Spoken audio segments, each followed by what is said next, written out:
नमस्कार, आप देख रहे हैं देश न्यूज। मैं हूं आपके साथ सूरज पाठक। नमस्कार, मैं हूं आपके साथ ऋषिका गुप्ता।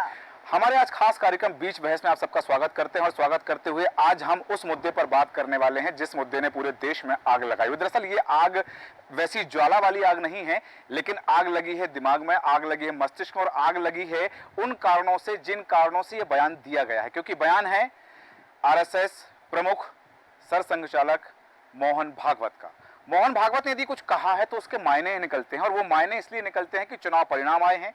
चुनाव परिणाम भारतीय जनता पार्टी के लिए मुफीद नहीं कहे जा सकते हैं। उसके बावजूद यदि मोहन भागवत ये कह रहे हैं कि मणिपुर जल रहा है और 1 साल से उसकी ओर ध्यान दिया जाना चाहिए, मणिपुर में गन कल्चर बढ़ गया है, उसकी रोक लगाई जानी चाहिए। यदि मोहन भागवत कह रहे हैं कि जो चुनाव परिणाम आए हैं उससे आरएसएस का कोई लेना देना नहीं है, मंत्रिमंडल बना है उससे आरएसएस का कोई लेना देना नहीं है, और वो कह रहे हैं कि विभागों के बंटवारे में भी आरएसएस का कोई लेना देना नहीं है, तो सवाल खड़े होते हैं कि आरएसएस का लेना देना क्या उस बात से है जो चौथे चरण के मतदान के बाद जेपी नड्डा ने कही थी कि हम सक्षम हैं।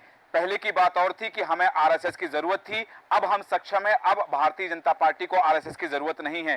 तो क्या वोटिंग परसेंट जो घटा है, वोटिंग शेयर जो घटा है, क्या यह माना जाए कि आरएसएस हटा और बीजेपी का वोट घटा? बिल्कुल ठीक कहा सूरज जी, क्योंकि यहाँ पर आरएसएस प्रमुख मोहन भागवत ने जो बातें कही है, देखिए कुछ समय के लिए अगर मान ले तो उनकी जीवन शैली जो है वो मौन साबित हो रही थी, लेकिन चुनाव के ठीक बाद नागपुर के एक समापन समारोह में उन्होंने जो बातें कही हैं, जो खरी खरी बातें कही हैं, उसके कई कयास लगाए जा रहे हैं। एक वर्ग इसे मोदी सरकार को नसीहत के तौर पर देख रहा है, तो दूसरा वर्ग एक ऐसा भी है जो ये बोल रहा है कि देश में जो कटुता फैलाई गई है, कहीं ना कहीं मोहन भागवत ने ये जो बयान दिए हैं वो इसको समाप्त करने के लिए है। तो दो तर्क इसके निकाले जा रहे हैं, दो वर्ग हैं जो अलग अलग बात कर रहे हैं, क्योंकि सत्ता पक्ष को नसीहत देने की बात इसलिए क्योंकि बीजेपी और आरएसएस के बीच कोई भी हताशा हो जिसे बाहर नहीं आने दिया जाता है। पहले भी अगर कोई भी ऐसी खटपट हुई है तो उसे पर्दे के पीछे सुलझा लिया जाता था। बात है खटपट की कि क्या आरएसएस और बीजेपी में खटपट चल रही है और चल रही है तो कब से चल रही है? क्या ये 3 या 4 साल पुराने दिए हुए बयान या उस घटनाक्रम को लेकर के है? क्योंकि जिस तरह से चुनाव में बात आई, राम मंदिर के मुद्दे को लेकर के आरएसएस और भारतीय जनता पार्टी में 2 अलग अलग विचारधारा दिखी। आरएसएस का मत था कि राम मंदिर को एक जन आंदोलन बनाया जाए, राष्ट्रव्यापी आंदोलन बनाया जाए, इसे राजनीतिक कार्यक्रम ना बनाया जाए। प्रधानमंत्री नरेंद्र मोदी के पूजा करने पर, पुजारी बनने पर आरएसएस को आपत्ति थी क्या? या फिर लाल कृष्ण आडवाणी को राम मंदिर के प्राण प्रतिष्ठा समारोह से दरकिनार करने पर आरएसएस को आपत्ति थी? या फिर आरएसएस को फिल्मी अभिनेताओं को बुलाने पर भी राम मंदिर में आपत्ति थी? और राम मंदिर को लेकर भी आरएसएस ने जो बात स्पष्ट कही थी, क्या उसके पहले से ये तमाम चीजें थी? क्योंकि आरएसएस का एक मत ये भी था कि राम लला की प्राण प्रतिष्ठा चुनाव के बाद होना चाहिए, क्योंकि चुनाव तक ये मुद्दा पुराना हो जाएगा, लोगों के मनो मस्तिष्क से ये बात निकल जाएगी। इस विषय पे हम चर्चा करेंगे खास मेहमानों के साथ। बिल्कुल ठीक है सूरज जी, और कहीं ना कहीं ये जो तमाम बयान आरएसएस प्रमुख मोहन भागवत के सामने आए हैं, कुछ समय पहले भी उन्होंने आरक्षण को लेकर भी एक बयान दिया था कि हम नहीं चाहते हैं गलत वीडियो वायरल किया जाता है। ये तमाम सवाल है जिस पर आज चर्चा करेंगे। खास पैनल हमारे साथ जुड़ चुका है, उनका परिचय आपसे करा देते हैं। हमारे एडिटर इन चीफ जय श्रीवास्तव जी हमारे साथ मौजूद है। जय जी, आपका बहुत स्वागत है। राजनीतिक विश्लेषक वरिष्ठ पत्रकार अभिषेक शर्मा हमारे साथ मौजूद है। अभिषेक जी बहुत स्वागत है। आदित्य नारायण उपाध्याय जी राजनीतिक विश्लेषक वरिष्ठ पत्रकार हमारे साथ मौजूद है। आदित्य जी बहुत स्वागत है। इसी के साथ सूर्यकांत चतुर्वेदी जी राजनीतिक विश्लेषक वरिष्ठ पत्रकार हमारे साथ मौजूद है। सूर्यकांत जी बहुत स्वागत है। कल्पना शर्मा जी राजनीतिक विश्लेषक वरिष्ठ पत्रकार हमारे साथ मौजूद है।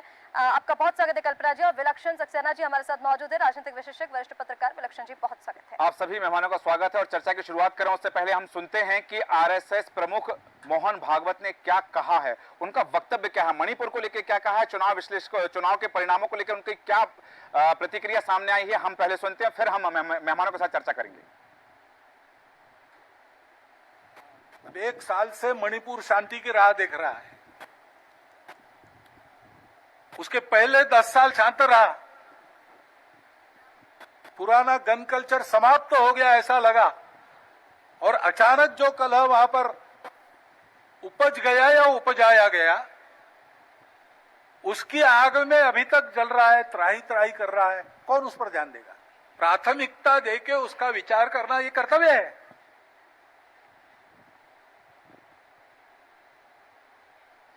आरएसएस प्रमुख मोहन भागवत की चिंता मणिपुर को लेकर। मणिपुर सुलग रहा है 1 साल से, इसे प्राथमिकता से सुलझाया जाए। मणिपुर में गन कल्चर बढ़ गया है, इसे सुलझाया जाए, ये चिंता जब 1 साल से, क्योंकि उन्होंने कहा कि पिछले 10 वर्षों के बाद वहां चिंगारी भड़की है और वह चिंगारी शोला बन गई है। तब पिछले 10 वर्षों में वहां शांति रही है, लेकिन अब जब वहां भारतीय जनता पार्टी की राज्य सरकार है, तब वहां पर गन कल्चर बढ़ रहा है, तब वहां पर आतंक बढ़ रहा है, तब वहां चिंगारी सुलग रही है। जय श्रीवास्तव जी, आपसे जानना चाहूंगा, मोहन भागवत का यह बयान जब वहां पर कथित तौर पर हमने देखा है, जो वीडियो वहां के सामने आए थे, महिलाओं को निर्वस्त्र करके घुमाया गया, वहां पर सैनिकों को मारा गया, वहां आम जनता के बीच में भी जिस तरह से हिंसा हुई है, तब यह बयान नहीं आया था। लेकिन चुनाव परिणाम के बाद और ठीक तब जब मंत्रिमंडल का बंटवारा हुआ, विभागों का बंटवारा हुआ, उसके ठीक बाद ये बयान मोहन भागवत का क्या मायने रखता है सियासी गलियारों में? देखिए, मणिपुर के संबंध में ये बोलना चाहूँगा कि मणिपुर अंतर्राष्ट्रीय स्तर पे जिस प्रकार विशेष करके अमेरिका के नज़र में है, क्यों मैंने ये कहा, ये केवल भारत का मुद्दा नहीं बचा मणिपुर। अमेरिका ने एक पत्र लिखा है शेख हसीना बांग्लादेश के जो प्रधानमंत्री है उनको, उस पत्र में स्पष्ट लिखा हुआ है कि वो कुछ हिस्सा चाहते हैं जहां, जैसे आपने सीपेक देखा होगा पाकिस्तान में जो चीन काम कर रहा है, इसी प्रकार से मणिपुर में, मणिपुर से बिल्कुल सटा हुआ ब्रह्मपुत्र नदी के जो है किनारे के जो एरिया है बांग्लादेश के, वो एरिया अमेरिका चाहता है कि हम इसको डेवलप करें। मैं ये बात क्यों यहाँ से उठा रहा हूँ, क्योंकि एक एरिया है जो वहाँ क्रिश्चियन बहुल एरिया है। मणिपुर हो, मणिपुर में आप देखिए दो प्रमुख वहाँ पर जाति वहाँ पर है, एक मैथई है और एक कुकी है। कुकी को आदिवासी का दर्जा प्राप्त है और आदिवासी जो है वो अधिकतर क्रिश्चियन है, जबकि क्रिश्चियन कम्युनिटी में किसी प्रकार से कोई जाति प्रथा नहीं है। बावजूद इसके मणिपुर में इसका जस्ट उलट है कि वहाँ पर कुकी जाति के जो लोग हैं वो निश्चित रूप से वो आदिवासी है लेकिन क्रिश्चियन है। इसी पर जो है अमेरिका ने अध्ययन किया और जो मैथई समाज के हैं वो हिंदू समाज के लोग हैं। अमेरिका ने अध्ययन क्या किया, वो जो बेल्ट है, आप मणिपुर लीजिए, उसके बाद मिजोरम लीजिए जो क्रिश्चियन बहुल एरिया है, जो नागालैंड है, और कुछ हिस्सा आप म्यांमार का ले लीजिए, इसको बना के एक देश अलग से बनाने की तैयारी वो कर रहे हैं। इसके शुरुआत कहाँ से करेंगे, वो बांग्लादेश से। तो शेख हसीना को जब ये पत्र मिला तो शेख हसीना ने जो है इस पर गंभीरता से विचार मंथन किया, क्योंकि केवल वो एक देश नहीं, 3 देशों को मिला के एक देश बनाने के फिक्र में है। क्यों, ये पूरे एरिया में कहीं पर भी अमेरिका है ही नहीं, वो अपना एक स्थान बनाना चाहता है। अब वो स्थान हिंदू या मुस्लिम कंट्री के जो लोग हैं या मुस्लिम बहुल एरिया है उसमें तो नहीं आ पाएंगे वो, तो वो बनाना चाहते हैं क्रिश्चियन एरिया। यहाँ से शुरुआत इसीलिए मैंने किया है कि ये जो मोहन भागवत जी अचानक जो मणिपुर प्रेम उनका दिखा, या भारत के जो प्रधानमंत्री है उनको भी ये नसीहत दे डाली उनने कि आपको वहाँ ध्यान देना चाहिए, निश्चित रूप से देना चाहिए, क्योंकि हम मुख्यमंत्री भारतीय जनता पार्टी का है और जो अधिकतर जो बहुसंख्यक लोग हैं वो हिंदू है। लेकिन मजेदार बात है वहाँ कि लगभग 90% जो जमीन है वहाँ, वो जमीन जो है वो कुकी समाज के कब्जे में है। इसके पीछे का कारण है धारा 70 और धारा 71। 371 क्या है, 371 ये है कि वहाँ कोई भी दूसरे समाज के जो लोग हैं जो कुकी नहीं है या नागा नहीं है, यानी कि आदिवासी नहीं है, उनके जमीन जो है वो नहीं खरीद सकता है। तो नहीं खरीद सकता है जब आप 60% जो जनता है वो हिंदू है और 40% जनता है वहाँ वो क्रिश्चियन है, बाकी समाज के लोग वहाँ नहीं हैं। लेकिन इसके उलट 60% जनता के पास 10% जमीन है और 40% जनता के पास 90% जमीन है, और वो 10% के जमीन वो 40% वाले खरीद सकते हैं, लेकिन 90% जो ये है जमीन है उसमें से 60% वाले जो आबादी है वो खरीद नहीं सकते। अब रहा सवाल, अब समाप्त कर रहा हूँ मैं, रहा सवाल कि मोहन भागवत जी को क्यों आना पड़ा बीच में। आपने देखा होगा, मैं बहुत स्पष्ट करना चाहूँगा कि जैसा हमारा शरीर है इसमें एक आत्मा है और एक बॉडी है। आत्मा यदि निकल जाए तो बॉडी बिल्कुल निर्जीव है, लेकिन आपको दिखाई पूरा देगा, आपको आंखें बिल्कुल दिखेंगे, हाथ दिखेंगे, पैर वगैरह सब कुछ है, लेकिन उसमें आत्मा नहीं है। तो जो भारतीय जनता पार्टी है ये बॉडी के स्वरूप है और जो संघ है वो आत्मा का स्वरूप है। आत्मा यदि निकल जाए, भारतीय जनता पार्टी से यदि संघ निकाल जाए तो मतलब समझ लीजिए कि भारतीय जनता पार्टी का कोई अस्तित्व नहीं बचेगा। तो अभी जो लड़ाई है, ये लड़ाई चंद लोगों की लड़ाई है, क्योंकि भारतीय जनता पार्टी में भारी उसमें विरोध है कि मोदी और अमित शाह ये हिटलर शाही है, ये इनके जो डिसीजंस होते हैं वो सबके लिए एक जैसा नहीं होता है, वो जिसको चाहते हैं उसको ही। आपने एक पर्ची वाले जो एक किस्सा सुना होगा कि सारे मुख्यमंत्री पर्ची वाले मुख्यमंत्री है।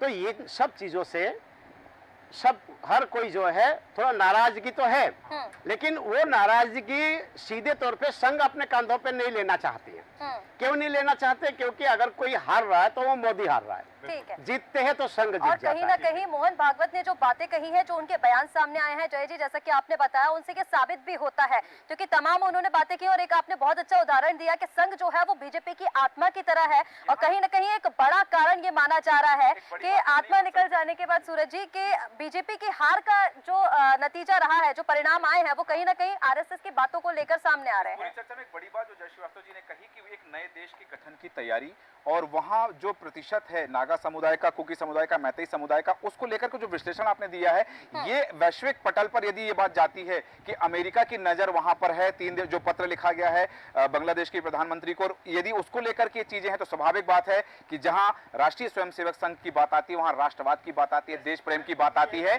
तो देश प्रेम के पीछे यदि उन्होंने ये बात कही है, भले ही समय आने पर कही है, हो सकता है इसके पहले इसकी उपादेयता नहीं थी, जरूरत नहीं थी, इसलिए नहीं कही, लेकिन अब कही है क्योंकि देश बंटने नहीं देंगे, देश मिटने नहीं देंगे।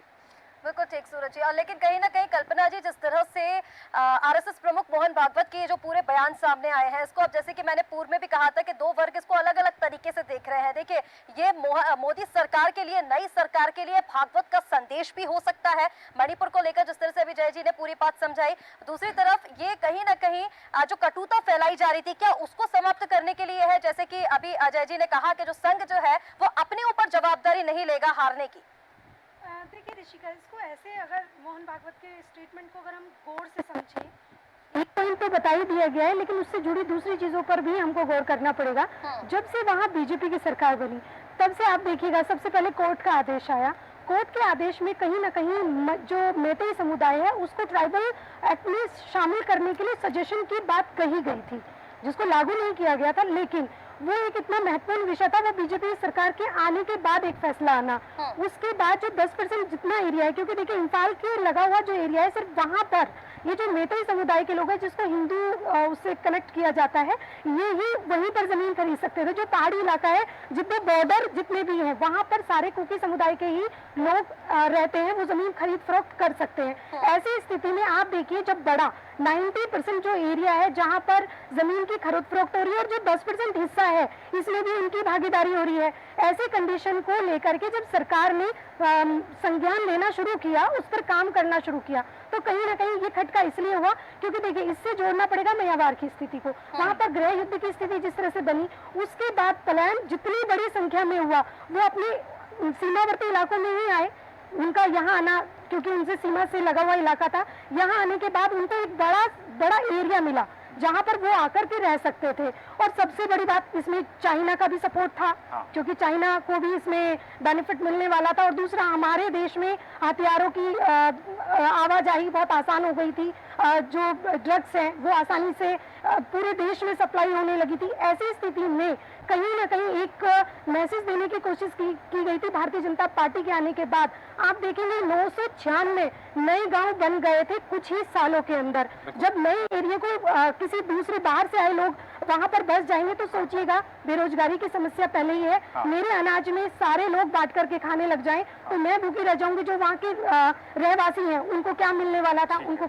उसके साथ साथ आप इस चीज को नकार नहीं सकते कि वहाँ की जो स्थिति थी, जिस तरह से वहाँ की जो पहली सरकारें थी, उस समय जब संज्ञान में ये मामले लेने चाहिए थे तब नहीं लिए गए। उसकी स्थिति ये हुई कि ये बड़ी संख्या में, आज की स्थिति ये हो गई थी कि 10% जो एरिया था वहां पर भी इन लोगों ने कब्जा शुरू कर दिया, क्योंकि जमीन खरीदने का इनको पूरा हक हो गया था। और देखिए, एक मैतेई समुदाय जिसकी संख्या घट गई, जो पहले कभी 60-64% होता था, आज घट के वो 44% हो गया। तो सिंपल सी बात है, वो उनका हक भी कम हो रहा था, क्योंकि एरिया वैसे ही दूसरे लोग ले रहे हैं। ऐसी स्थिति में उनकी लड़ाई जायज थी, लेकिन ये जो लड़ाई बढ़ी, ये जो हिंसक हुई है लड़ाई, कल्पना जी, यहाँ पर ये हिंसा के लिए कौन जिम्मेदार है? देखिए, ये तो बात सच थी कि कोर्ट के आदेश के बाद एक डिमांड रखी गई थी जिसके लिए ये लोग इकट्ठे हुए, मेतई समुदाय के लोग, लेकिन वहीं पर ये कुकी समुदाय के लोग आए। कुकी समुदाय कभी नहीं चाहेगा, उनका ये कहना है कि ये पहले से डेवलप है, क्योंकि देखिए मेतई समुदाय पहले से डेवलप था, ये मैं मान सकती हूँ, लेकिन उसके साथ आप इस चीज से इनकार नहीं करेंगे कि एक बहुत लंबा टाइम निकल गया है जिसमें कुकी समुदाय को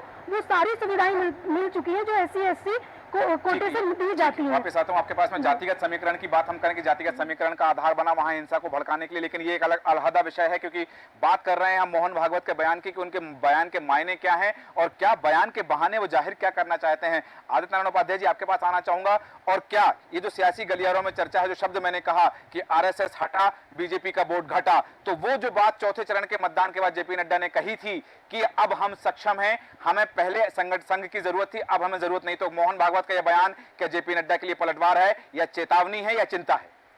मैं इसको थोड़ा सा दूसरे तरह से लेता हूँ जी। जैसा आदरणीय चीफ एडिटर जैसा हमने बोला कि RSS भारतीय जनता पार्टी यदि शरीर है तो RSS उसकी आत्मा है जी। यानी इसका मतलब ये माना जाएगा कि भारतीय जनता पार्टी जिस तरीके से, जिस स्ट्रेटेजी से चुनाव लड़ती है या जो भी काम करती है, उसके पीछे RSS की सहमति होती है और RSS का मोटिवेशन होता है, मूल में RSS होता है।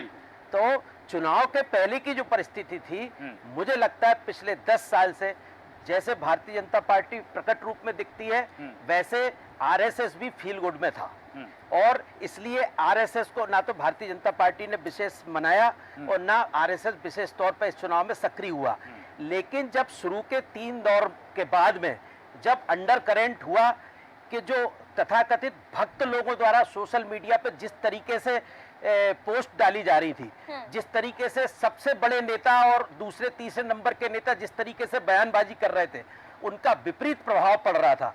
तो जो भक्तों की जो पोस्ट थी जिससे आम लोग चिढ़ रहे थे, खास तौर पे उत्तर प्रदेश में, तो फिर ये जो नड्डा जी का जो बयान था वो उन भक्तों के प्रति जो है, भक्तों के प्रति टिप्पणी थी ताकि लोग अपना ओपिनियन बदल सके। आपने उत्तर प्रदेश का जिक्र किया, सियासी गलियारों में चर्चा ये भी थी कि उत्तर प्रदेश में जो टिकट का बंटवारा हुआ उससे RSS जो है, संघ जो है वो सहमत नहीं था। मैं इस बात को नहीं मानता, मैं इस बात को मानता हूं कि जो कुछ भी होता है भारतीय जनता पार्टी में वो सब कहीं ना कहीं RSS की सहमति में, या RSS कभी कभी आंख बंद करके बैठ जाता है, फील गुड में बैठ जाता है। हाँ। अब इसके आगे की बात यदि मैं कहता हूं, जो आज का जो उनका तत्कालिक बयान है, हाँ। ये बयान जो है केवल और केवल इसलिए है कि जिस जाति के आधार पर, जिस वर्ग भेद के आधार पर उत्तर प्रदेश में बहुत सारी सीटें हार गए, और देश में कई जगह जो है अनुकूल परिणाम नहीं निकले हैं, उन परिणामों को देखते हुए केवल ये मैसेज देने की कोशिश की गई है कि हम लोग जो है, हम अब जातिगत भेदभाव को जो है भुलाना चाहते हैं देश में से। अभी आप उसको पूरे भाषण को मैंने सुना, तो उन्होंने बाद में आकर के अंबेडकर जी का जिक्र करना चालू कर दिया, जाति पाति को के भेदभाव को मिटाने की बात कर दी। तो कुल मिला के जो वर्ग भारतीय जनता पार्टी से नाराज हो गए, उन वर्ग को कैसे दोबारा से अपने विश्वास में लिया जा सके, ये बयान भारतीय जनता पार्टी को सबक देने के लिए नहीं था, भारतीय जनता पार्टी के विरुद्ध में नहीं था, भारतीय जनता पार्टी के सपोर्ट करने के लिए था। मेरा मानना इस बात का ये है। आदित्य नारायण जी, ये एक सपोर्ट उड़ीसा के लिए भी हम मान सकते हैं। ये सवाल लेकर विलक्षण जी मैं आपके पास आना चाहूंगी। जैसे कि अभी आदित्य नारायण जी ने कहा कि ये उनके खिलाफ नहीं था, उनके सपोर्ट में मोहन भागवत के जो ये बयान है वो आ रहे हैं। उड़ीसा को लेकर उन्होंने कहा कि उड़ीसा में जो जीत हुई है उससे बीजेपी भ्रम में ना रहे, उड़ीसा में लोगों के पास कांग्रेस का विकल्प नहीं था, इसलिए बीजेपी की वहां पर जीत हुई है। इसको लेकर क्या कुछ आपको लग रहा है आपको कि उड़ीसा में जो जीत हुई है भारतीय जनता पार्टी को वो जीत सिर्फ इसलिए मिली है क्योंकि उड़ीसा में कांग्रेस का विकल्प नहीं था और पटनायक जी की जो तबीयत खराब हुई उससे नाराजगी जनता में थी? एक्चुअली अगर मतलब क्योंकि कॉन्टेक्स्ट ऑफ डिस्कशन हमारा मणिपुर से, लेकिन क्विकली मैं आपके सवाल का जवाब दूं कि उड़ीसा की अगर मेनली हम कहें कि जीत, विक्ट्री किस बात के लिए आती है, तो वो इस बात से आती है कि रादर देन कि वहाँ पॉलिटिकल पार्टी का ऑप्शन नहीं था हमारे पास, इन द सेंस कि उड़ीसा के लोगों के पास कांग्रेस हो या बीजेपी हो या अदर पार्टीज का। प्रॉब्लम ये थी कि Orissa in the course of पिछले 10 साल एक क्या कहते हैं एडमिनिस्ट्रेटिव कंट्रोल्ड पॉलिटिकल गवर्नमेंट बन गया था। यहाँ कि नवीन पटनायक जो थे वो एक फेस वैल्यू बन गए थे। असल उनकी सरकार को संभालने वाले और उनके बिहाफ में निर्णय लेने वाले लोग ज्यादातर क्या कहते हैं एडमिनिस्ट्रेटिव सेक्शंस को बिलोंग करते थे। मैं एक हिट करना चाहता हूँ कि एक सर्टन आईएएस ऑफिसर्स थे, एक लॉबी थी पूरी की पूरी, जिनकी वजह से ये टोटल टर्नआउट आया। और यही डिफरेंस होता है एक पॉलिटिकल डेमोक्रेसी में और एक डेमोक्रेसी जो एक तरीके से एडमिनिस्ट्रेटिव बेस में होती है कि आप लोगों के सेंटिमेंट से ज्यादा लोगों को कंट्रोल करने के लिए रखते हैं। खैर, ये उड़ीसा का एग्जाम्पल हो गया। बात करते हैं मणिपुर की। जैसे राइटली पॉइंट आउट किया गया है कि मणिपुर के डेमोग्राफ्स क्या हैं, इसको 3 लेंसेज से हमें देखने की जरूरत है। अगर हम उसे वैश्विक लेंस से देखें तो एक सबसे बड़ा जो इंपॉर्टेंट निकल के आता है, चाहे आप 1970 के कुकली के रेवोल्यूशंस ले लें, चाहे उससे पहले जब क्या कहते हैं प्रॉपर ब्रिटिश गवर्नमेंट ने अपनी ऑक्यूपेशन के टाइम पे एस्टैब्लिशमेंट करी थी, चाहे अगर मैं करेक्टली अगर उसे पॉइंट आउट करता तो 1859 के समय की बात है। तब से डिवाइड एंड रूल पॉलिसी के बेसिस पे वहां रेशियली लोगों का जो विभाजन किया गया है उसका ही एक रीजन है कि आज भी 2015 में जब ट्राइबल लैंड्स के, जिसके मणिपुर लैंड ओनरशिप की बात जब अभी जय श्रीवास्तव जी भी कर रहे थे, जब 2015 में तक अमेंडमेंट आया तब भी डिस्कशंस उतने पुराने तक जा रहे थे।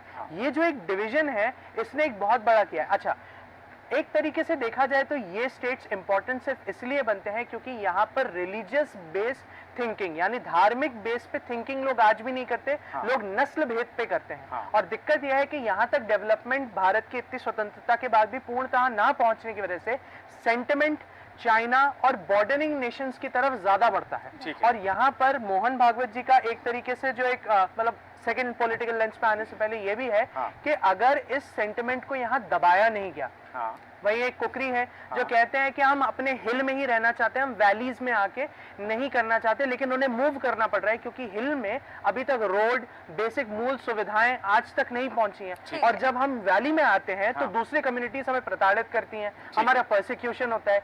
मणिपुर वायलेंस के ठीक पहले भी कई बार ऐसे समाज ने, कुकली समाज ने कहा है, ऐसे एक्यूजेशंस डाले हैं कि असम राइफल्स और दूसरे टास्क जो फोर्सेस रहती हैं ये जानबूझ के संगठित करती हैं ताकि मताई ग्रुप के और सर्टेन पॉलिटिकल ग्रुप से मोटिवेटेड हुए आतंकवादियों को भी छोड़ा जा सके। मतलब ये मूल अधिकारों की बात यहाँ पर कर सकते हैं। जी, एग्जैक्टली। और ऐसा परसिक्यूशन जब ऐसा एक्यूजेशंस लगता है, देखिए यहाँ पर सेपरेटिस्ट ग्रुप भी एक्टिवेट हो जाते हैं ऐसे एक्यूजेशन जो हमारी आर्म्ड फोर्सेस के खिलाफ लगते हैं उनको बढ़ाने में। स्वाभाविक बात है कि जब 2 लोग लड़ते हैं तो फायदा कोई तीसरा उठाना चाहता है। और इस मामले में भी कहीं ना कहीं पहले से ये होता आ रहा, लेकिन यहाँ हम बात कर रहे हैं मोहन भागवत के बयान की।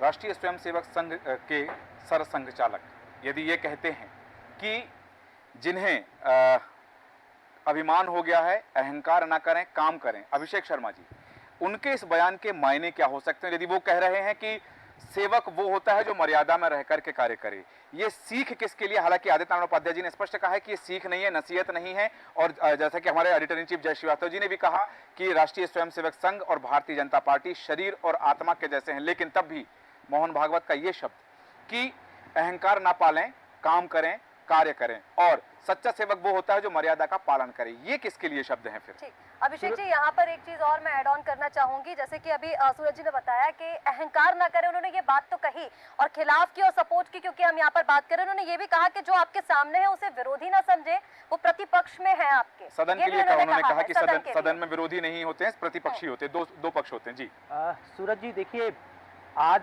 सबसे पहले तो जब मोहन भागवत जी का ये जो स्टेटमेंट आया तो कांग्रेस कहीं ना कहीं मनी मन खुश बहुत होगी, क्योंकि उनके मोहन भागवत के जो स्टेटमेंट थे वो कहीं ना कहीं राहुल गांधी पूरे लोकसभा चुनाव में बहुत ज्यादा भुना तो नहीं पाए, परंतु वो मुद्दा लगातार मणिपुर पर कि आप देश क्या संभालेंगे, वो लगातार प्रधानमंत्री पर अपने तीखे वार कर रहे थे कि वो देश क्या संभालेंगे जो एक छोटा सा राज्य मणिपुर को नहीं संभाल पा रहे हैं।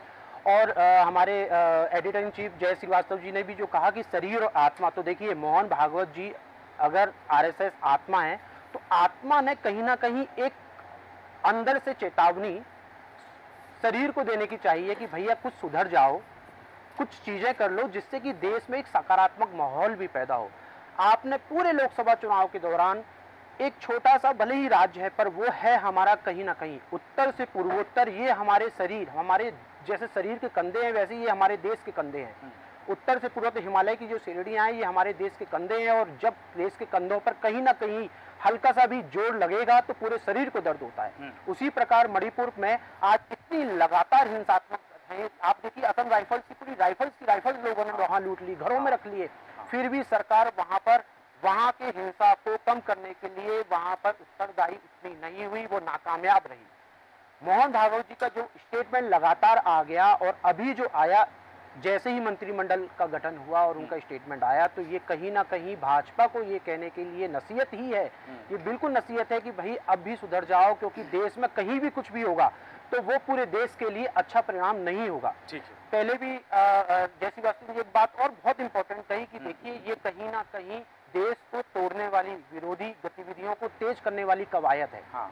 तो आपको विदेश नीति मतलब इसलिए कहीं ना कहीं आप विदेशों में तो आप होल वाला आपका है, बोलबाला है आपका कि हमने ये कर दिया, हमारे अदर देशों से बहुत अच्छे संबंध है, परंतु जब देश में एक छोटे से राज्य में अगर आगजनी की घटनाएं हो रही हैं, लूटपाट हो रही हैं, दो समुदायों में लड़ाई हो रही है, इसका मतलब आपकी व्यवस्था, संसदीय प्रणाली कहीं ना कहीं खतरे में है। ठीक है। विदेश नीति की बात यहाँ आपने कही कि विदेश नीति भारत की यदि ऐसी, हालांकि दोबारा एस जयशंकर प्रसाद को जिस तरह से विदेश विभाग का जिम्मा सौंपा है, विदेश मंत्रालय दिया है, तो उसको लिए भी बड़ी चुनौतियां हैं। हालांकि जो चुनौतियां थी बहुत सारी पूरी की हैं, लेकिन अब इस जी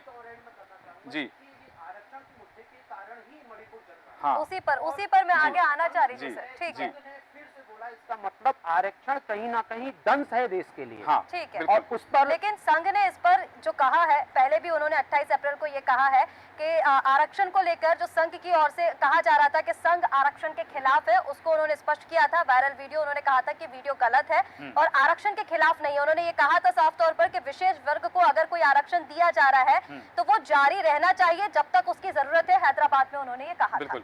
यहाँ एक बात जरूर साफ हो जाती है कि ये जो तमाम चीजें आरक्षण की बात को लेकर के, मणिपुर सुलगा आरक्षण की बात को लेकर के, अपने हकों को लिए कि उनके जो अधिकार थे उनके अधिकारों पर अतिक्रमण ना हो, लेकिन यहाँ एक बड़ी बात और आ जाती है, जिस तरह से आपने कहा ऋषिका की आरक्षण को लेकर के पहले भी बात आ गई थी, क्योंकि जब हमने देखा है कि बिहार में विधानसभा चुनाव थे तब संघ प्रमुख का जो भाषण था आरक्षण को लेकर के, बाद में उस बयान को पलटा गया कि नकारा गया कि नहीं, ये इसका आशय यही नहीं था, वो उसका दूसरा कुछ आशय था। लेकिन यहाँ चुनाव के बाद नतीजे के बाद शपथ के बाद मंत्रिमंडल के बाद विभाग का बंटवारा और फिर मोहन भागवत का बयान, ये सियासी गलियारों में भले ही ठीक है आत्मा है, शरीर है, लेकिन तब भी यदि आत्मा को दुख पहुंचता है तो रोती आंखें और आंखें शरीर में होती हैं, तो क्या आत्मा के दुख से शरीर को रोना पड़ेगा? बिल्कुल ठीक कह रहे हैं सूरज जी, क्योंकि इसके कयास तो देखिए पहले ही लगा लिए गए हैं। जिस तरह के नतीजे आए हैं उत्तर प्रदेश में, जिस तरह की हार हुई है बीजेपी की, अब देखिए हार ही कहेंगे, क्योंकि इस बार जो सीटें आई हैं वो कहीं ना कहीं बीजेपी के लिए एक बड़ा डेंट रही है। सूर्यकांत चतुर्वेदी जी, इसी मुद्दे को लेकर मैं आपके पास आना चाहूंगी, आरक्षण को लेकर क्योंकि बात की जा रही है तो उस पर 2 लाइन आपकी चाहूंगी, क्योंकि हैदराबाद में जब वो गए उन्होंने ये कहा, तो हैदराबाद में आरक्षण को लेकर कहना एक बड़ा संदेश भी हो सकता है। उन्होंने कहा था कि विशेष वर्ग को अगर कोई आरक्षण दिया जा रहा है तो जब तक उसकी जरूरत है तब तक उसे जारी रहना चाहिए। सूर्यकांत जी ये कहा है, और चुनाव में हमने देखा क्योंकि आरक्षण का मुद्दा किस कदर उठाया गया। देखिए एक तरफ तो विपक्ष ने कहा कि आरक्षण खत्म कर दिया जाएगा, लेकिन मोदी सरकार ये कहती रही, खुद प्रधानमंत्री नरेंद्र मोदी भी ये कहते रहे कि आरक्षण कोई खत्म नहीं कर सकता। मोहन भागवत का ये बयान किस तरह से देखा जा रहा है? अभी भी उन्होंने आरक्षण का जिक्र किया है। देखिए कई बार अफवाह इतनी व्यापक रूप से फैलती है कि सच झूठ के सामने कुछ देर के लिए पीछे हो जाता है। लगभग वही स्थिति इस बार लोकसभा चुनाव में रही। आपने देखा होगा कि विपक्ष के नेताओं ने तमाम सारी चीजें कहीं के कहीं ना कहीं संविधान को बदल देंगे अगर 400 पार होने आता है, और उसके बाद आरक्षण खत्म कर देंगे, इस तरह की तमाम चीजें हुई। सत्ता पक्ष कहें या भारतीय जनता पार्टी के नेता पूरे समय इस पर अपनी सफाई देते रहे, तो कहीं ना कहीं इसका नुकसान लोकसभा चुनाव में भारतीय जनता पार्टी को उठाना पड़ा है। और आपने देखा होगा, अगर आप उत्तर प्रदेश पर नजर डालें तो उत्तर प्रदेश में जो मतदाता बहुजन समाज पार्टी के साथ खड़ा रहता था और पिछली बार विधानसभा चुनाव में भारतीय जनता पार्टी के साथ खड़ा हुआ दिखा, वो मतदाता इस बार कहीं ना कहीं कांग्रेस और सपा के साथ इंडी गठबंधन के साथ खड़ा हुआ दिखा, जिसका नुकसान भारतीय जनता पार्टी को उठाना पड़ा है। और आपने देखा होगा कि जहां अनुमान लगाया जा रहा था कि 60 से ऊपर सीटें आई, वहाँ कितनी सीटें आई? 33 सीटें आ गई, जबकि सपा और इंडी गठबंधन कहीं ना कहीं भारतीय जनता पार्टी से आगे निकल गया। तो मुझे लगता है कि आरक्षण का जो जिम्मा छोड़ा गया था उसने कहीं ना कहीं भारतीय जनता पार्टी को नुकसान पहुंचाया है। ठीक है। ये और जो जहाँ जी आपने कहा कि आरक्षण के जिन ने भारतीय जनता पार्टी को क्षति पहुंचाई है और ये जिन हो सकता है कि जानबूझ के उछाला गया हो, क्योंकि बात जहां आरक्षण की हुई, क्योंकि ये मुद्दा जो था भारतीय जनता पार्टी ने उठाया था कि कर्नाटक में कांग्रेस की सरकार ने कानून में संशोधन करके चालाकी करके और ओबीसी समुदाय का 4% आरक्षण जो है मुसलमानों को दे दिया। ये बात प्रधानमंत्री नरेंद्र मोदी ने खुद शुरुआत की थी। लेकिन यदि कह सकते हैं कि जहां कांग्रेस के कई मुद्दे सेल्फ गोल साबित हुए तो क्या भारतीय जनता पार्टी के लिए मुफीद नहीं रहा। लेकिन जय श्रीवास्तव जी, यहाँ सबसे बड़ी बात है राम मंदिर। राम मंदिर को लेकर के तमाम चीजें रही हैं, क्योंकि हम बात कर रहे हैं संघ की और बीजेपी की। यहाँ क्या राम मंदिर के मुद्दे को लेकर के बीजेपी में और संघ में कुछ असहमति रही है? क्योंकि जैसा संघ का कहना रहा है, कहीं ना कहीं बात आई थी चर्चाओं में कि संघ चाहता था कि रामलला की प्राण प्रतिष्ठा का जो कार्यक्रम है, जो आयोजन है, वो चुनाव के ठीक बाद होना चाहिए, ताकि लोगों को आस रहे कि भारतीय जनता पार्टी की सरकार बनेगी तो ये भव्य आयोजन होगा। और संघ चाहता था कि इस आयोजन में फिल्मी कलाकारों को ना बुलाया जाए, उनको बुलाया गया। लालकृष्ण आडवाणी को जो दूर दरकिनार रखा गया राम मंदिर के प्राण प्रतिष्ठा समारोह से, उसमें भी संघ की नाराजगी कहीं सामने आई। तो आपने कहा अच्छी बात है कि ये संघ जो है आत्मा है, बीजेपी शरीर है, दोनों एक साथ हैं और एक साथ मिलकर ही जीवित हो सकते हैं, नहीं तो शव के जैसे हो जाएंगे। लेकिन तब भी क्या ये जो तमाम चीजें हैं राम मंदिर को लेकर के, उत्तर प्रदेश के टिकट बंटवारे को लेकर के और वर्तमान में, क्योंकि उन्होंने कहा कि चुनाव परिणाम जो आए हैं उसमें जो होगा जैसा होगा संघ उसके लिए जिम्मेदार नहीं। देखिए, आत्मा चलायमान है, शरीर नश्वर है।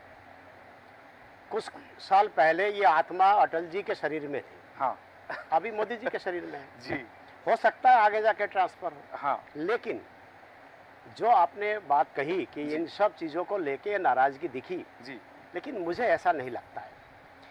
क्यों नहीं लगता है? क्योंकि आपने देखा होगा टिकट वितरण से लेके अभी आपने कहा कि मंत्रिमंडल का जो विस्तार, मतलब मंत्रिमंडल का गठन हुआ है, हाँ इसमें संघ की कोई भूमिका नहीं है।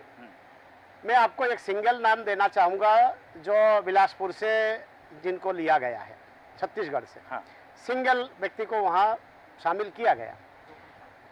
वो साल में नहीं जा रहा हूँ, लेकिन वो व्यक्ति आज तक कभी किसी नेता से नहीं मिला। हाँ मतलब बहुत आश्चर्य की बात है, जब मेरी वहाँ छत्तीसगढ़ बात हुई जी, तो छत्तीसगढ़ के मुख्यमंत्री से भी आज तक मुलाकात नहीं हुई। हाँ और वो व्यक्ति टिकट भी पा जाता है और उसको मंत्रिमंडल में भी शामिल किया जाता है।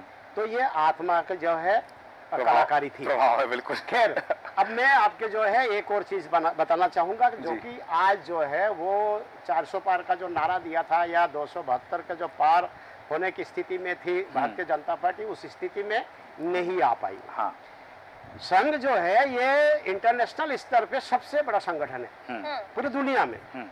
अब उस संगठन को भी अपने दामन बचाना है।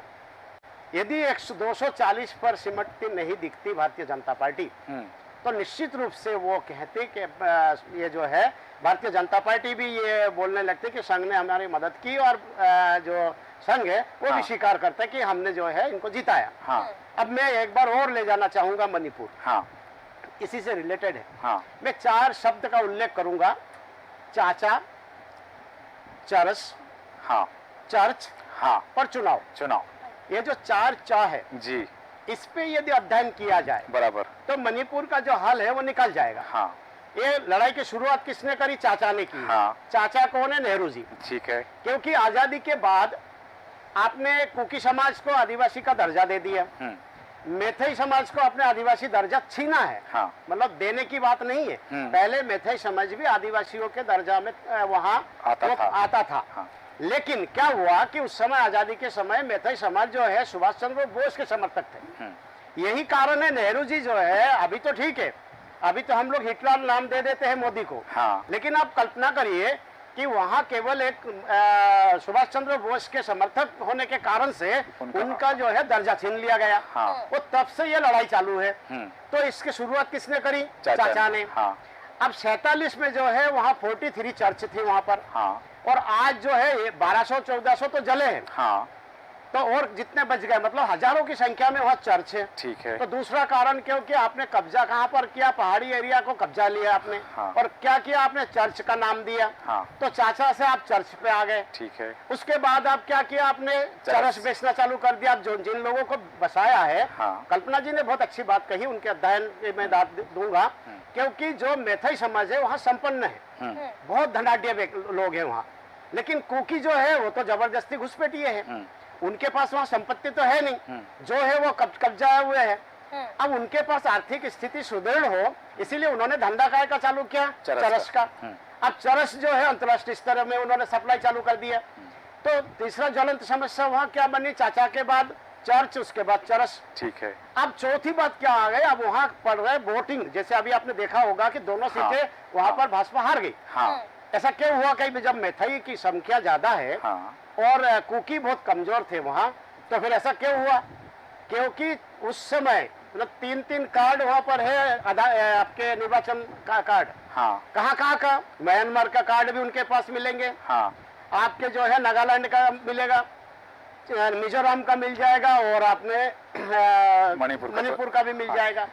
तो तीनों जब चुनाव आता है तब सीधे आके वहाँ शिफ्ट होके चुनाव निपटा के चले जाते हैं। एक बात और जानना चाहूंगा कि देश की एकमात्र सीट ऐसी है आउटर मणिपुर, जहां 2 भागों में चुनाव हुए। इस बार हमने देखा कि एकमात्र सीट ऐसी रही जहां 2 बार में, आधे जनसंख्या के क्षेत्र में 1 बार में चुनाव करवाया गया, दूसरी जनसंख्या के क्षेत्र में दूसरी बार में चुनाव कराया। इसके पीछे भी कोई समीकरण रहे क्या? नहीं, अभी जैसे जो है एक आंकड़ा उन्होंने दिया है कि जो 60-40 का रेशा था, वो चुनाव के जब आप इससे आधार कार्ड और वर्तमान निर्वाचन कार्ड को आप देखेंगे तो निश्चित रूप से जो कल्पना जी ने आंकड़ा दिया है वो 44% है। क्योंकि बाकी जो 36% है वो तो घुसपैठिए लोग हैं, खाली चुनाव के लिए आते हैं, और वो चुनाव करके निपट गए, चले गए वो लोग, और दोनों सीटें जो है भाजपा हार गई। तो मुझे लगता है कि मणिपुर जो है यदि बचाना है तो ये जो 4 है कि नेहरू जी ने जो गलती की है उसको सुधारो, क्योंकि जो बार जो है कोर्ट ने भी आदेश दिया है कि भाई अब उनको आदिवासी का दर्जा दो, आपको देना चाहिए। अच्छा, ये कांग्रेस की जब सरकार, ये जो अभी वर्तमान सरकार, इससे पहले वहाँ कांग्रेस की सरकार थी, ये लेटर किसने लिखा? कांग्रेस की सरकार ने लिखा, बीजेपी ने उसको रिमाइंडर भेजा, आप वहाँ दंगा फैला दिया। तो मुझे लगता है कि मणिपुर को लेके जो मोहन भागवत जी ने कहा है कि वहाँ जाके देखना चाहिए। प्राइम मिनिस्टर वहाँ क्यों नहीं गए? क्योंकि कांग्रेस की सरकार तो वहाँ है ही नहीं, भारतीय जनता पार्टी की सरकार है। उन्होंने कहा ठीक है, हम सक्षम है, वहाँ जो आपको जो है शक्ति भी बरतनी पड़ेगी, और ये जो चीजें हैं इसको समेटना पड़ेगा, क्योंकि उनको आप गिरफ्तार कर नहीं सकते, वो भाग जाते हैं म्यांमार। अब दूसरे देश में जाके तो आप गिरफ्तार करके आ नहीं सकते हो। तो इन सब चीजों का जब आप आकलन करोगे तब जाके म्यांमार की जो स्थिति है, और उस स्थिति से आप देखिए उनको भगाया गया वहां से, वहाँ आके वो बसते हैं और वहाँ भी वो दंगा फसाद और क्राइम करते हैं। बिल्कुल। तो ये जो 4 चा हैं, चाचा, चर्च, चरस और चुनाव, इस कारण से वहां की हिंसा भड़की और उस हिंसा में कई लोगों की जानें गई हैं, कई महिलाओं की अस्मत लूटी गई है। लेकिन बात आती है देश के एक राज्य की, क्योंकि जैसा कि कहा गया कि वो जो पट्टी है वो देश का कांधा है, और कांधा कमजोर होगा तो पूरे शरीर पर इसका असर पड़ेगा। बिल्कुल ठीक कहा सूरज जी। यहाँ पर जय जी ने जिस तरह से मणिपुर का जो राज्य का जो समझाया है समीकरण, लेकिन उसके साथ साथ आरएसएस प्रमुख ने संदेशकाली को लेकर भी यहाँ पर जिक्र किया है कि संदेशकाली, कल्पना जी, संदेशकाली आंदोलन को लेकर उन्होंने नरेंद्र मोदी जी से ये कहा था पहले कि आंदोलन में दरार है, उसमें आप ना उतना ज्यादा बातचीत करें। इसके साथ साथ देखिए राम मंदिर का मुद्दा जो इतना ज्यादा भुनाया जा रहा था चुनाव में, और राम मंदिर को लेकर ही जो बातचीत की जा रही थी, जो मोहन भागवत की ओर से बातें सामने आई है, वहां के संघ के वरिष्ठ लोगों ने ये कहा है कि आरएसएस ने ये मना किया था कि प्रधानमंत्री नरेंद्र मोदी खुद एक पुजारी के तौर पर वहां पर प्राण प्रतिष्ठा के लिए ना जाए, पूजा अर्चना ना करें, जिससे शंकराचार्य भी नाराज है। और शंकराचार्य तो देखिए हम पहले से ही सुनते आ रहे हैं, जब से राम मंदिर बन रहा है उन्होंने कहा था कि राम मंदिर अधूरा है, प्राण प्रतिष्ठा अभी नहीं होनी चाहिए। कहीं ना कहीं ये बड़े कारण रहे हैं अयोध्या को हारने का, जिसे वो बड़ी जीत मान रहे थे पहले से। देखिए ऋषिका, अगर मैं अयोध्या की बात करूं तो अयोध्या का इतिहास आप भी बहुत अच्छे से जानती हैं कि जिस समय कार सेवकों पर गोली चलाई गई थी, ये जनता उस दंश को भी नहीं भूली थी। उसके तुरंत बाद जब इलेक्शन हुए थे तब उन्होंने मुलायम सिंह यादव को जिता दिया था, और भारी मेजोरिटी के साथ जिताया था। तो भूलने की बात अगर मैं उत्तर प्रदेश के मामले में करूं तो वहाँ बहुत आसानी से राम, ये सारे विषय उनके लिए बहुत महत्वपूर्ण नहीं होते हैं। वो क्षेत्रीय राजनीति में बहुत ज्यादा उलझ जाते हैं। किसानों का अपना एक विषय होता है, जातिगत अगर समीकरण की बात करूं वो अपना अलग मायने रखता है, जाट अलग तरफ से जा रहा है, ब्राह्मण की अपनी अलग एक लॉबी काम कर रही है। उत्तर प्रदेश की राजनीति बाकी राजनीतियों से बहुत अलग है। वहाँ राम के नाम पर या इनके नाम पर, लेकिन राम का इफेक्ट बाकी स्टेट में जरूर देखने को मिला, उत्तर प्रदेश में नहीं मिला। लेकिन जहां आप कह रहे हैं कि मोदी जी को उसका क्रेडिट नहीं लेना चाहिए था, ऐसा संघ को लगता है। देखिए, आपको संघ को अगर समझना है तो एक चीज जाननी पड़ेगी, संघ को राम मंदिर का क्रेडिट लेने का दुख नहीं था। क्योंकि संघ ये बहुत अच्छे से जानता है, संघ हमेशा पीछे काम करने वाला एक ऐसा संगठन है जो पार्टी को मजबूती प्रदान करता है। वो अपने जितने भी उनके एजेंडे हैं जो उन्होंने पहले से अपनी उसमें रखे हुए हैं, उन पर काम करने के लिए एक पार्टी की आवश्यकता होती है, एक सशक्त नेतृत्व की आवश्यकता होती है। उसके लिए वो पार्टी को सपोर्ट करता है। उनका कहीं ऐसा नहीं है कि वो अगर बीजेपी कल उनके एजेंडे पर काम करना बंद कर दे तो वो बीजेपी के बिना खड़े नहीं हो सकते, क्योंकि उसका अपना एक आइडियोलॉजी अलग है। लेकिन इसमें एक सबसे बड़ी बात हमें ये देखनी पड़ेगी कि मोदी जी का जो अगर वो कम हुआ तो उसके बहुत सारे कारण थे। इस बार मुद्दा कम था। दूसरा, जो अपने ही लोग नाराज थे, जिस तरह से नड्डा का जो स्टेटमेंट था उसको आप नजरअंदाज नहीं कर सकते। मिड इलेक्शन में अगर कोई नेता इतनी बड़ी बात कह दे कि कभी अटल जी के समय में संघ की आवश्यकता होती थी, आज नहीं होती, हम सक्षम है। और अगर आप, मैं मध्य प्रदेश की बात कर लूं या पूरे जहां भी मेरी बात हुई, मैं उत्तर प्रदेश में बात करी थी, कहीं ना कहीं संघ ने इस बार अपने आप को बैकफुट पे किया था। वो 100 साल मनाने का जो उनका समय आने वाला है, 100 साल उनके पूरे होने वाले हैं, उन्होंने अगर जनता के बीच जाकर, अपने लोगों के बीच जाकर डोर टू डोर कैंपेन करा तो उसको लेकर बात करी। सफाई, पर्यावरण की कैसे रक्षा की जाती है उसको लेकर के घर घर मैसेज देने का काम किया।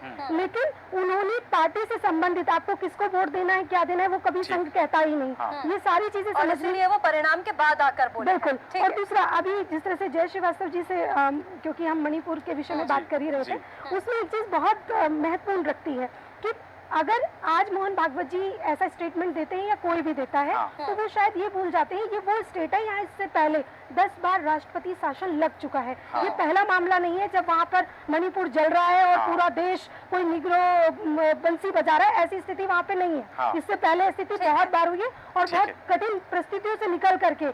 लेकिन आज की अगर 2 सीट हारने की हम बात करें तो उसमें एक बहुत बड़ा कारण है। देखिए, किसी भी इंफ्रा, किसी भी स्टेट का इंफ्रा जो मैटर करता है वो मैटर करता है वहाँ पे टेक्नोलॉजी क्या काम कर रही है। वहाँ पे देखिए, इस समय वहाँ पे नेट फैसिलिटी नहीं है, कोई ऐसा कोई संचार का साधन नहीं है जिसके थ्रू कनेक्टिविटी हो सके। लोगों की स्कूल्स वहाँ बंद हैं। देखिए, किसी भी जगह पे अगर कोई भी हिंसा होती है उसका जो परिणाम है वो वहाँ के लोकल लोग जो निर्दोष होते हैं बृहद परिणाम होता है उसका उठाते हैं। इसका ये कारण हुआ कि कहीं ना कहीं लोगों में उसको लेकर नाराजगी थी, लेकिन उस नाराजगी की आप सभी से अनुरोध भी है कि इस पूरी परिचर्चा को सिर्फ मणिपुर पर केंद्रित ना रखें। मोहन भागवत का जो बयान है, अलग अलग बिंदु, चूंकि समय की भी सीमा है, सभी मेहमानों से आग्रह है कि कम शब्दों में अपनी प्रतिक्रिया व्यक्त करें। अजनान उपाध्याय जी, आपके पास आना चाहूंगा कि जिस तरह से, ठीक है, मोहन भागवत के बयान, ठीक है, मोहन भागवत और संघ और भारतीय जनता पार्टी में कोई विरोधाभास नहीं है। संघ और भारतीय जनता पार्टी एक दूसरे के पूरक हैं, एक दूसरे के सहयोग से चले हैं। लेकिन कहीं ना कहीं जो बात देखी गई है कि प्रधानमंत्री नरेंद्र मोदी ने जो का घटनाक्रम रहा है पिछले कार्यकाल के अंतिम चरण में 2023 में जो चीजें रही हैं, क्योंकि एक बात आई थी मोदी की गारंटी, चर्चा तो ये भी है कि आरएसएस, राष्ट्रीय स्वयंसेवक संघ, मोदी की गारंटी जैसे नारे का समर्थक नहीं रहा है। आप कितना इत्तेफाक रखते हैं इस बात से? बिल्कुल सही बात है।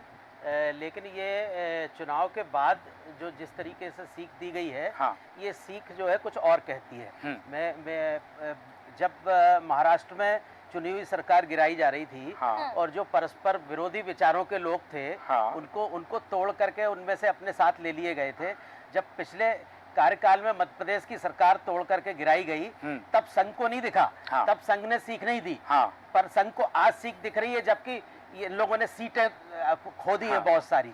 और जो जितना विस्तार भारतीय जनता पार्टी का हो रहा था और जितना विस्तार भारतीय जनता पार्टी के लोग और भक्त लोग संघ को इस तरीके से प्रदान कर रहे थे, उस पर धीरे धीरे वार होने लगा और उस पर धीरे धीरे उंगली उठने लगी, तब जाके संघ ने बोला। एक बात और कही है, जैसे आप बोल रहे हैं तो उन्होंने कहा है कि उन्होंने ये सलाह पहले दी थी कि वॉशिंग मशीन ना बने। उन्होंने कहा है कि पहले हमने कहा था, क्योंकि मैंने पहले भी कहा कि पर्दे के आगे आके वो कुछ नहीं कहते हैं, पर्दे के पीछे जो उनकी आइडियोलॉजी है वो पर्दे के पीछे काम करती है। उन्होंने कहा था कि आप वॉशिंग मशीन ना बने, इसका खामियाजा आपको धरातल पर उठाना पड़ेगा। जो बात आपने कही कि जो विरोधी गुट थे उनको शामिल कर लिया। भारत की जो परिकल्पना है, ये भारत एक संघ है। अलग अलग स्थान, अलग अलग क्षेत्र, धर्म और अलग अलग भाषाएं, अलग अलग खान पान, अलग अलग दिखते हैं लोग अलग अलग क्षेत्रों के, इन सबका एक संघ है और इस संघ को सामंजस्य से चलाना भारतीयता है। लेकिन एक एजेंडे के थ्रू हर क्षेत्र को दबाने की कोशिश करना या एजेंडे को लादना, उस जगह की पहचान को समाप्त करने की कोशिश करना, ये ठीक सब है। धीरे धीरे उस जगह में विद्रोह पैदा करते हैं और करेंगे। तो एक रूपता सब जगह रह सकती है, एक रूपता प्रेम की हो सकती है, सामंजस्य की हो सकती है, पर उस पर्टिकुलर जगह की पहचान यदि खो जाए जी। एक रूपता के कारण, हाँ। तो कोई स्थानीय लोग स्वीकार नहीं करेंगे। बिल्कुल ठीक है।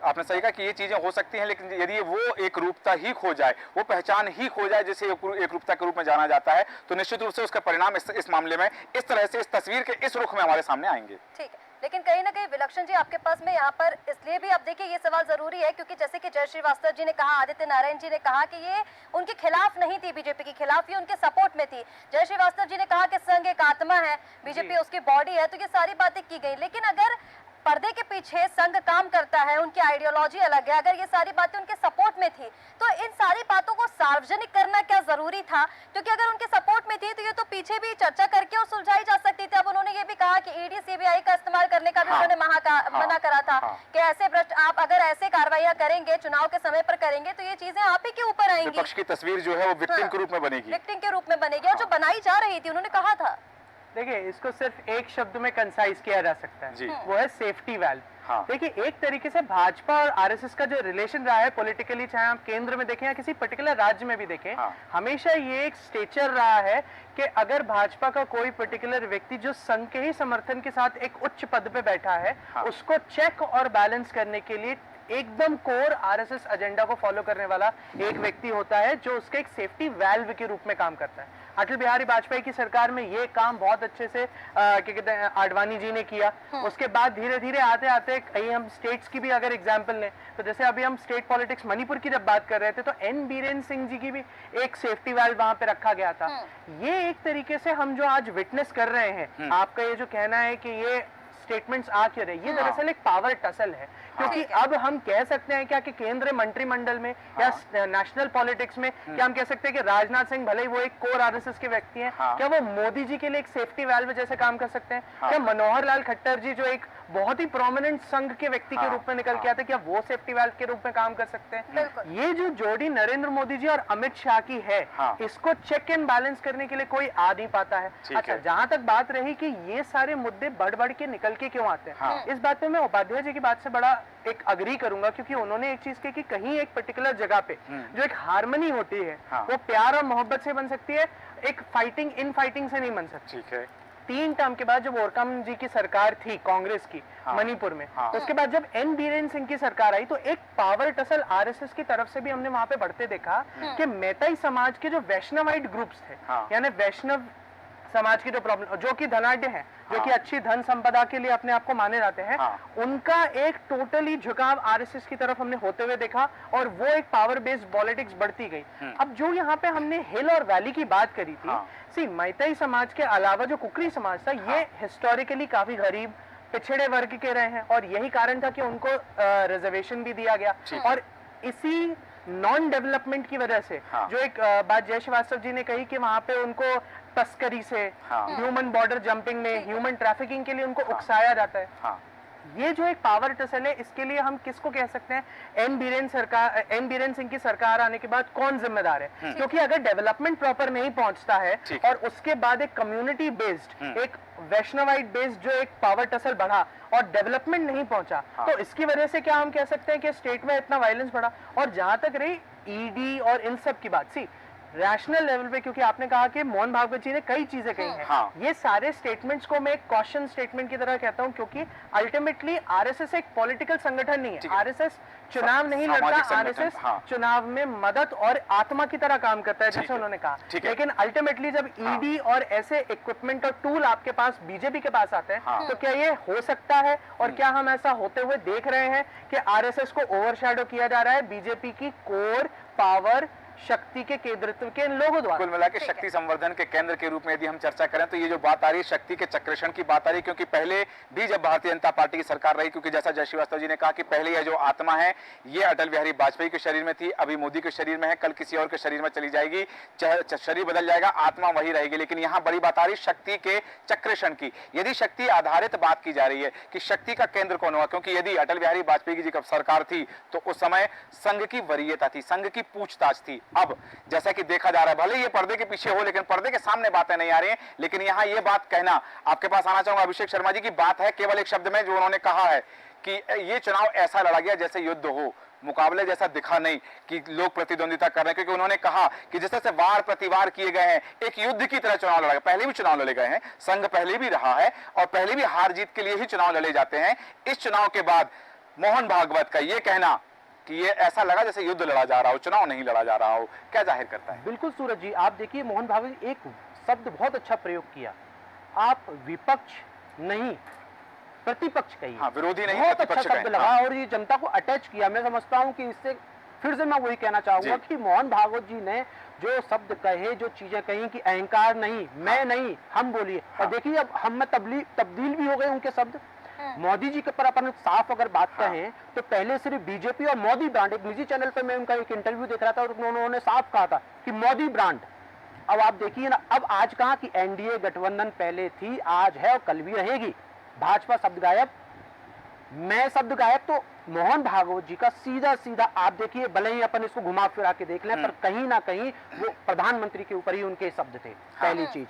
दूसरी चीज, आप और एक चीज देखिए कि संघ जो है काम करता है, आप अगर आइडियोलॉजी क्यों लोग पसंद करते हैं, देखो एक निष्पक्षता भाव से वो अखंड भारत निर्माण के लिए कहीं ना कहीं काम कर रहा है। तो उसमें उनके जो शब्द हैं कि भाई आप काम कीजिए पर ये मत कहिए कि मैंने किया है। सही है। और आप विपक्ष को किस तरीके से आपने ईडी आईटी का जो आप अभी कह रहे थे कि यूज हुआ इस चुनाव में भी, आप देखिए कि आचार संहिता लग चुकी है, मिड टर्म चुनाव हो रहे हैं, आखिरी चुनाव चरण बचे हैं और आप कहीं ना कहीं किसी न किसी राज्य में ईडी और आईटी के छापे पड़वा रहे हैं।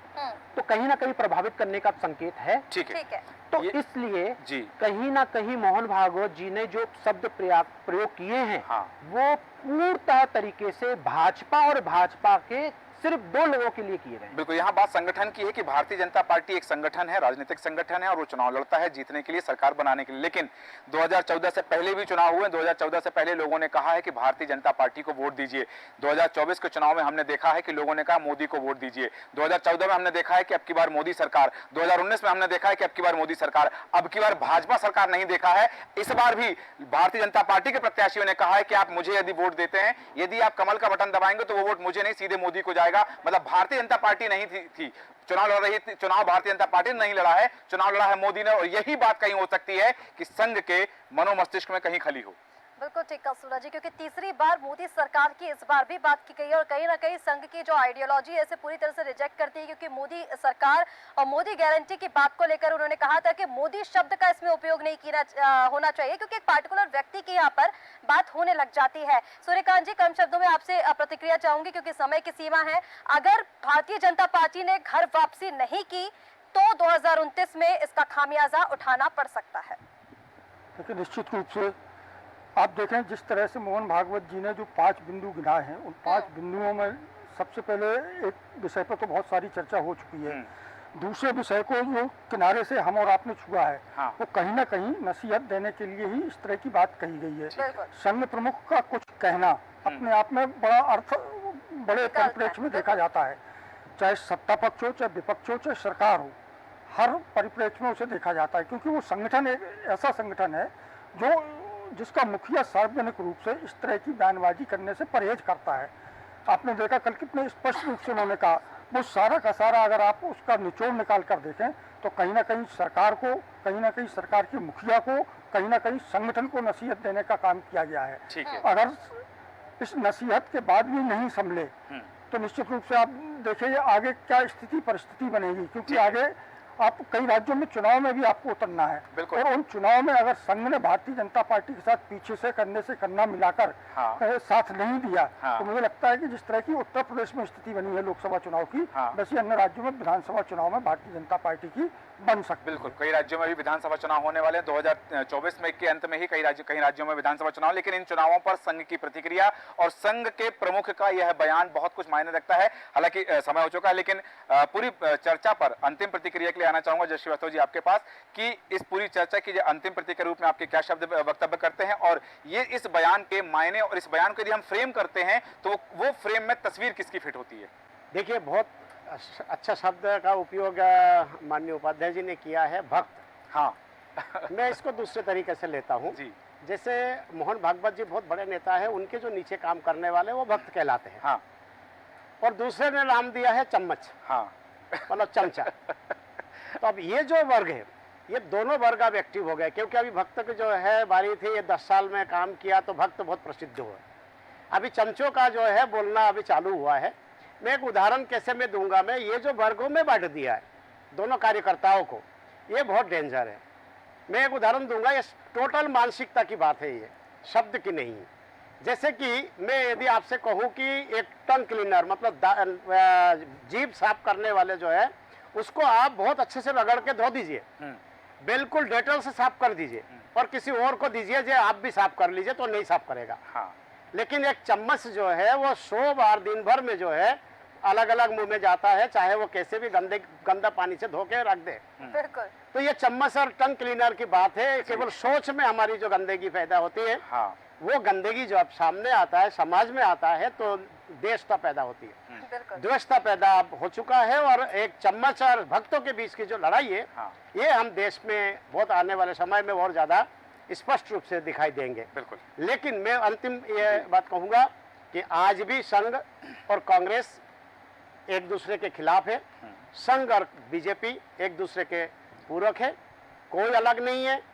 जो कि संघ को दामन बचाना है, हाँ पूर्ण बहुमत नहीं आया, इसीलिए वो अपना दामन बचा रहे हैं कि हम इनके साथ नहीं है, भारतीय जनता पार्टी के साथ। बिल्कुल। कोई लड़ाई नहीं है। आने वाले समय में फिर आप देखिए। बिल्कुल, ये बात आपने जो चम्मच वाली बात कही, क्योंकि चम्मच को लेकर के एक बात सोशल मीडिया पर लगातार कही जाती है और कई बार ये दार्शनिक रूप में भी सामने आती है कि चम्मच वो होते हैं कि जिस बर्तन में होते हैं सबसे पहले वो उसी बर्तन को खाली करते हैं, उनको खाली करने का काम चम्मच का ही होता है। बिल्कुल सही कहा आपने। और ये बात भी सही है कि हार का ठीकरा अपने सर पर नहीं लिया है संघ ने कि हाँ हम चुनाव में थे या नहीं थे, ये अलग विषय है। लेकिन यदि हार हुई है, हार नहीं कही जा सकती क्योंकि सरकार तो बनाई है एनडीए ने, लेकिन यदि अपेक्षित सीटें नहीं मिल पाई है भारतीय जनता पार्टी या अकेली भारतीय जनता पार्टी पूर्ण बहुमत में नहीं आई है, तो उसके लिए संघ जिम्मेदार नहीं है, ये कहकर के उन्होंने अपना दामन बचा लिया है। और जिस तरह से तमाम चर्चा हुई है, तमाम चर्चा के बाद में हमने ये पाया है कि ये मोहन भागवत के बयान के अलग अलग मायने हैं। और मणिपुर पर जो बात उन्होंने कही है, तो चूंकि जब अखंड भारत की बात होती है तो संघ का नाम आता है, देश की अखंडता की बात होती है तो संघ का नाम आता है, इसलिए उन्होंने मणिपुर पर चिंता व्यक्त की है कि देश बट ना जाए, देश घट ना जाए, लोग बट ना जाए। इसलिए अब मोदी को चिंता करनी होगी, केंद्र सरकार को चिंता करनी होगी, पूरे देश को चिंता करनी होगी कि देश खंड खंड ना हो, इसलिए मणिपुर का जिक्र किया। हालांकि बिंदु और हैं जिन पर हम चर्चा कर सकते हैं, पर समय हमें अनुमति नहीं देता है, इसलिए चर्चा को विराम देंगे। आप सभी मेहमानों का, सूर्यकांत चतुर्वेदी जी, विलक्षण सक्सेना जी, कल्पना शर्मा जी, जय श्रीवास्तव जी, आदित्य उपाध्याय जी, अभिषेक शर्मा जी, आप सभी का धन्यवाद चर्चा में शामिल होने के लिए। कल फिर ऐसे ही ज्वलंत मुद्दे के साथ होगी आपसे मुलाकात, तब तक बने रहें देश न्यूज के साथ। नमस्कार। नमस्कार।